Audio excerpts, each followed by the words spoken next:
প্রায় দিন সকালবেলা ব্রেকফাস্টে আমার ওটস আর টক দই খাওয়া হয়।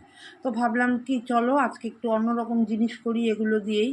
তো বানিয়ে ফেললাম ওটসের ইডলি। তো চলো কীভাবে ইডলিটা আমি বানাই তোমাদের সাথে শেয়ার করি।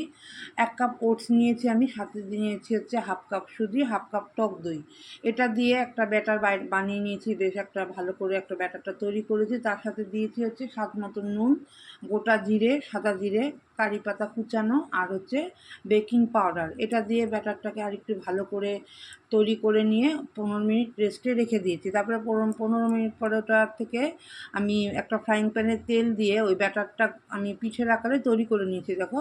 তারপরে তার উপর দিয়ে আমি দিয়েছি হচ্ছে কাশ্মীরি লঙ্কার গুঁড়ো আর হচ্ছে সাদা জিরে, ভাজা জিরে যেটা, ওইটা দিয়ে দিয়েছি একটু টেস্ট হওয়ার জন্য। তারপরে 5 মিনিট তো আমি ঢাকা দিয়ে রেখে দিলাম।